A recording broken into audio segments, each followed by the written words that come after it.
ሰላም ጤና ይስጥልን የሐሳብ ዴሊ ቤተሰቦቻችን በዛሬው ይዘንላችሁ የመጣ ነው ስለ ሆርሙዝ መዘጋት እንዲሁም ቀይ ባህር ባብል አለመንደብ አሁን አደጋ ላይ ነው። የዓለም አቀፍ የንግድ መስመርም ትልቅ ችግር አጋጥሞታል። የአሜሪካ ጦር የኢራንን መርከቦች ከዚህ በኋላ በቀጠናው እንዳያልፉ አስጠንቅቋል። ኢራን በቀጠናው ያሉ ወደቦቿ እንደሚዘጉም ዶናልድ ጄ ትራምፕ በትሩዝ ሶሻል ሚዲያቸው አሳውቀዋል። አሜሪካ ሆርሙዝን ይከፈት እያለች ስትጮህ ነበር። አሁን እሷ ራሷ ሆርሙዝን ሙሉ በሙሉ ዘግታለች። ለምን የአቋም ለውጥ በአሜሪካ በኩል ተከናወነ? ይህ ወሳኙ ጥያቄ ይህ ነው። አሜሪካ አሁን ላይ አጋሮቿንም ጭምር ለማስጨነቅ ወስናለች። በዚህም የተነሳ ሆርሙዝን ሙሉ በሙሉ እየዘጋች ነው። ማስፈራሪያም ወደ ቀጠናው ላሉ መርከቦችም ልካለች። አሜሪካ ወደ ኢራን የሚገቡና የሚወጡ መርከቦች ላይ ከዚህ በኋላ እንዳይንቀሳቀሱ ማስጠንቀቂያ ሰጥታለች።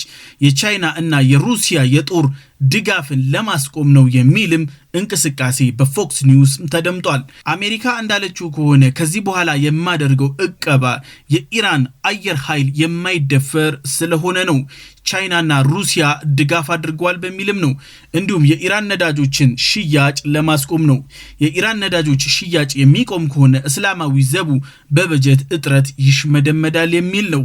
ይህም ተንታኞች እንደሚሉት ከሆነ የአሜሪካ ሁለተኛ አደገኛ ስህተትም ጭምር ነው። ዓለም የነዳጅ ጉዳይ አሳሳቢ ደረጃ ላይ እየደረሰ ነው። የነዳጅ እና የማዳበሪያ እጥረት አሳሳቢ ሆኗል። በማዳበሪያ እጥረት አፍሪካ ክፉኛ መጎዳት ጀምሯል። ጎረቤታችን ያሉ ሀገራትም እጥረቱ ገና ካሁኑ እያነቃነቃቸው ነው። በዚህም የተነሳ አሳሳቢ የተባለ ረሃብ በዓለም አቀፍ ደረጃ ይነሳል ተብሎ ይጠበቃል። ሙሉ በሙሉ የአፈር ማዳበሪያ በሰርጡ ላይ ታግቶ ቆሟል። አሁን አሜሪካ ደግሞ ተጨማሪ ሆናለች። ኢራን ሙሉ በሙሉ ቀጠናው ላይ የበላይነት እንዳላትም እያሳወቀች ነው። አዲስ ጦርነት ይከሰታል የሚል ስጋትም በሰፊው እየጨመረ መጥቷል። ጦርነቱ አዳዲስ ተሳታፊዎችም ይኖሩታል ተብሎ ይጠበቃል። ቻይና ዋነኛዋ ነች ተብሏል። ከግማሽ በላይ የነዳጅ እጥረት እንደሚያጋጥማትም ይጠበቃል። ቻይና ሰፊ የተባለውን ከ60% በላይ የሚሆኑን የነዳጅ አቅርቦት የምታገኘው ከኢራን ነው። አሜሪካ አሁን ስትዘጋው ይህንን መተላለፊያ ሙሉ በሙሉ የቻይና ነዳጅ ይቆማል ማለት ነው። በዚህም የተነሳ ቤጂንግ ጭንቀት ውስጥ ገብታለች። ቻይና ግዙፍ የተባለ ኢኮኖሚን የምታንቀሳቅስ ነች። አሜሪካ ምናልባትም የንግድ ጦርነቱ ስላልተሳካላት በዚህኛው በኩል ኢኮኖሚውን የማሽመድመድ እንቅስቃሴ ጀምራለች። ቻይና አሁን ሳትወድ በግዷ ወደዚህ ጉዳይ ውስጥ እንድትገባ እያደረጋት ነው። ቻይና እንደሚታወቀው ከሆነ ገለልተኛ የሚባል ፖሊሲን የምታራምድ ነች። አሁን ግን ጉዳዩ የጥቅም እየሆነ መጥቷል። የአረብ ሀገራት ሰርጡን ለማስከፈት በህብረት ሊቆሙ ይችላል የሚልም አዝማሚያ ከዋሽንግተን በኩል እየተሰጠ ነው። የአረብ ሀገራት አሁን ላይ ከባድ የተባለ ችግር ገጥሟቸዋል። ነዳጃቸውን መሸጥ አልቻሉም።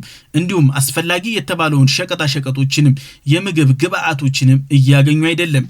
በዚህም የተነሳ በአንድነት አሜሪካንን ይደግፋሉ የሚል እሳቤ አለ። አሜሪካ የዘጋችው አሁን ጥሪዋን ስላልተቀበሉ አሁን ሳይወዱ በግዳቸው በመዘጋቱ ብቻ ይቀበላሉ የሚል ፖለቲካዊ አስተላለፍ መያዙ ግልጽ እየሆነ መጥቷል። አሜሪካ ኢራንን በሆርሙዝ ሰርጥ ስር ያሉ ቦምቦችን እንዴት ማምከን እንደምትችል እያሰበች ነው። በዚህም የተነሳ ፔንታገን ውጥረት ውስጥ ገብቷል። የኢራን ቦምቦች ውስብስብ እየተባሉ ነው። ለዓመታት በስውር የተሰሩም ጭምር ናቸው። አሜሪካ የት እንዳሉ እንዴት እንደሚሰሩ እስካሁን በግልጽ መረጃው የላትም። ኢራን በሆርሙዝ ሰርጥ ስር ያሉ በውሃ ውስጥ ያሉ ድሮኖች በሰፊው አስፈሪ ሆነዋል። እነዚህ ድሮኖች ራሳቸውን በራሳቸው የሚያዙ ነው። የትና እንዴት እንደሚሰሩ እስካሁን ድረስ አልታወቀም። ራስ ምታት የሆነው ከቦምቦቹ እኩል ይህ ነው። ሰው አልባ በመሆናቸው እንዲሁም የት ጋር እንደተሸሸጉ ምንም አይነት መረጃ የለም። ትዕዛዝ ብቻ ሲያገኙ ቀጥታ ሄደው የፈለጉትን ታርጌት ማውደም ይችላሉ። በዚህም የተነሳ ፔንታገን የአሜሪካ የጦር መርከቦች ዘልቀው እንዳይገቡ አስጠንቅቋል። ቀጠናውን ሙሉ በሙሉ በመዝጋት ግን ከውጭ ሆነው እንዲቆጣጠሩ ቀጥተኛ ትዕዛዝ ሰጥቷል። አሜሪካ ቦምቦቹ እንዴት እንደሚሰሩ የት እንዳሉ ለማጥናት ሙከራ እያደረገች ነው። ግን አሳሳቢ የሚባል ሆኗል። አሜሪካ በቀጠናው ያሉ መርከቦች ከፍተኛ ፍተሻ በማድረግ እንደምታሳልፍ አሳውቃለች። ይህ ማለት የንግድ እንቅስቃሴ የትኛውም ገቢ ወጪ ምርቶች ፍተሻ ይከናወንባቸዋል። አሜሪካ ኢራንን በከበባ ውስጥ ለማቆየት ወስናለች። አሜሪካ ይህንን የምታደርገው ኢራን ገቢ ወጪ የሚባል እንዳይኖር ለማድረግ ነው። በዚህም የተነሳ የኢራን እስላማዊ ዘቡ ተገዶ እጁን እንዲሰጥ ወይንም ወደ ድርድር ሜዳ እንዲመጣ ለማስቻል ነው። በዚህም የተነሳ አሜሪካ ለብዙ ጊዜ የሚቆይ እቅድ አቅዳለች። ግን የአሜሪካ እቅድ የሚፈጸም ከሆነ ዓለም በዚህ እጥረት ላይ መቆየት አይችልም። የከፋ የተባለ ኢኮኖሚያዊ ስብራት ዓለም ይገጥመዋል። የስቶክ ማርኬቱ ገና ካሁኑ መንቀጥቀጥ ጀምሯል። ኢራን እንዳለችው ከሆነ በአሜሪካ ጣልቃ ገብነት ሆርሙዝ የሚዘጋ ከሆነ ኢራን እጅ እንደማትሰጥ አሳውቃለች። በእጅ አዙር የምትቆጣጠረውን ባብል አልመንደብንም ልትዘጋው ትችላለች። ይህን ደግሞ የምታደርገው በሁቲ በኩል ነው። ኢራን ከዚህ በኋላ የማትታገስ መሆኑን አሳውቃለች። የኢራን ወሳኝ የተባለው የነዳጅ ማስተላለፊያ የሚዘጋ ከሆነ ባብል አልመንደብ ቀይ ባህር የሚዘጋ ይሆናል። ይህ ሁለተኛው ለዓለም ከባዱ መርዶም ጭምር ነው። አሜሪካ ቀይ ባህርንም ባብል አልመንደብንም የመቆጣጠር አቅም የላትም። ምክንያቱም ሀያል ብትሆንም የመሰናጣጠቅ አደጋ ያጋጥማታል። አሜሪካ ሁለቱንም ቦታዎች የማስከበር ወታደራዊ አቅም የላትም። በዚህም የተነሳ ሁለት ያሯሯጠ ሁለቱንም ማይዝም ይሆንባታል። አሜሪካ አሁን ነገሩን ማጤን ጀምራለች። የኢራን እስላማዊ ዘቡ ግን ቀጥተኛ ትዕዛዝ አስተላልፏል።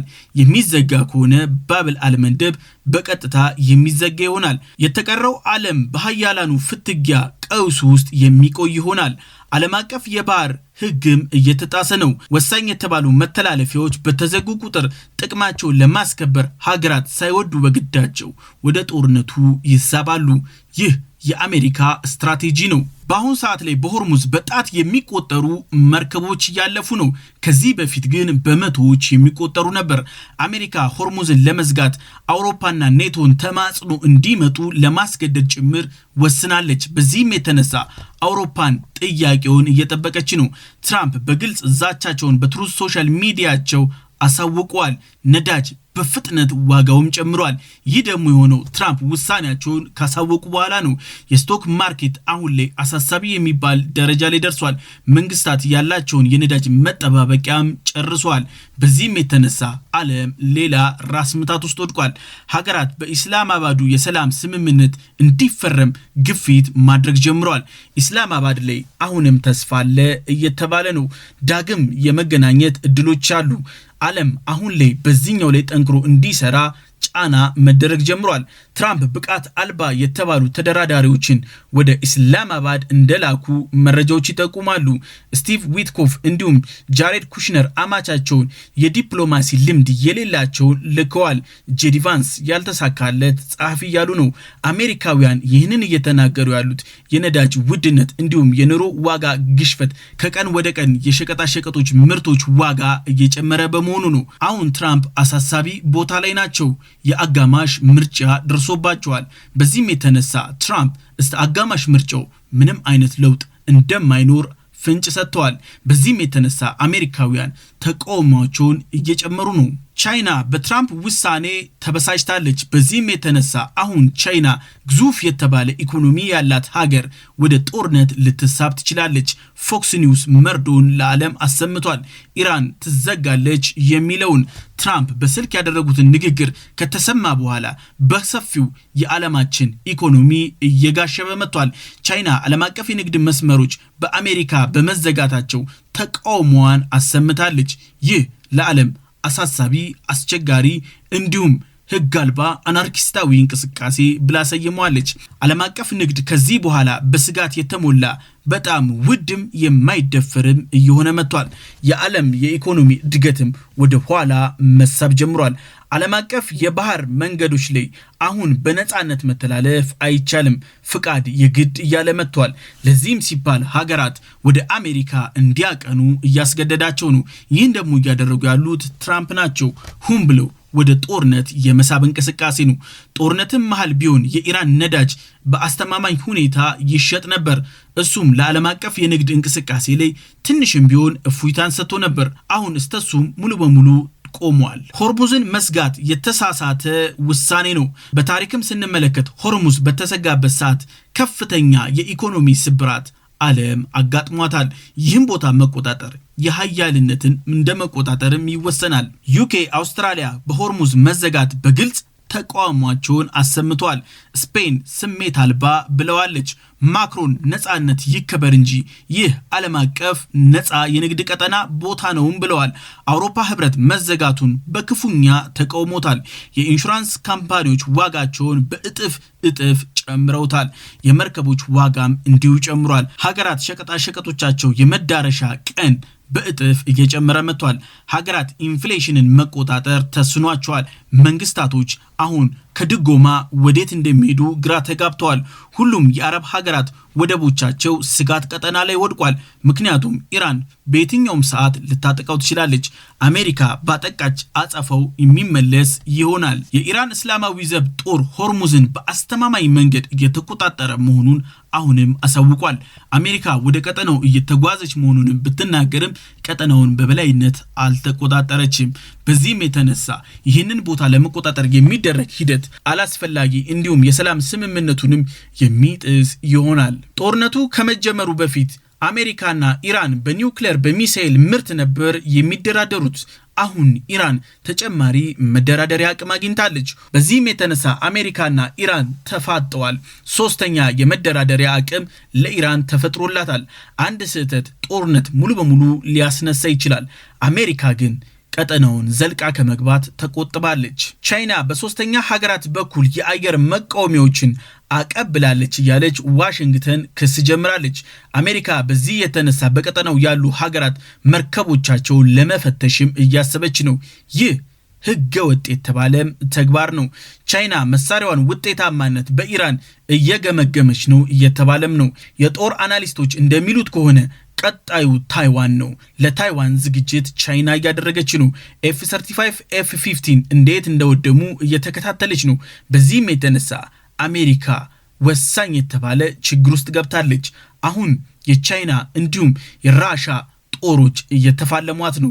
ያ ማለት በእነዚህ የምታሳየው ድክመቶች በቀጣይ አሜሪካንን ችግር ውስጥ ሊከቷት ይችላሉ። ኢራን ቀደም ብላ ሆርሙዝን አጥረዋለች በቦምብ አሁንም እያጠናከረችው ትገኛለች። በኋላ የሚንሳፈፉ ቦምቦችን በእጥፍ እያደራጀች ነው። አሜሪካ ራስ ምታት ሆኖባታል። ርካሽ ግን አውዳሚ የተባሉ ቦምቦችን ኢራን በውሃ ውስጥ አሰማርታለች። ለማግኘት አስቸጋሪ እንዲሁም ለዓመታት ሁን ተብለው ተጠንተው በስትራቴጂካል መንገድ የተጠመዱ ናቸው። የኢራን እስላማዊ ዘቡ ደረቱን ነፍቶ ቁጭ ብሎ የሚጠብቀው ይህንን ነው። ቦምቦቹ በንክኪ የሚፈነዱ ናቸው። እንዲሁም ትዕዛዝ ሲሰጣቸው የሚፈነዱም አሉ። በሴንሰር የሚፈነዱም አሉ። በሴንሰር የሚፈነዱት ባልተፈቀደ ቦታ ላይ የሚያልፉ መርከቦችን ለማውደም ነው። ውሃው ላይ የሚንሳፈፍ በማዕበል የሚንቀሳቀሱም ጭምራሉ። ግራውንድ መሬት ላይ ግን የታሰሩ ናቸው። በዚህም የተነሳ ሆርሙዝ ከቦምብም በላይ የሲኦል መተላለፊያም ሆኗል። አሜሪካ ቦምቦቹን ለማለፍ በሰብመሪኗ በኩል ለማለፍ አስባ ነበር፣ ግን ኢራን ለሱም ዝግጅቷን ጨርሳለች። በሆርሙዝ መሬት ላይ የታችኛው ክፍል ላይ ቦምቦችን አስቀምጣለች። የአሜሪካ ባህር ሰርጓጆችም ይህንን ማለፍ አይችሉም። ቀጠናው አስፈሪ የተባለ የሲኦል መተላለፊያም ሆኗል። የሀሳብ ዴይሊ ቤተሰቦቻችን የዛሬው ይህን ይመስል ነበር። በቀጣይ በሌላ አጀንዳ እስከምንገናኝ ሰላም ሁኑ።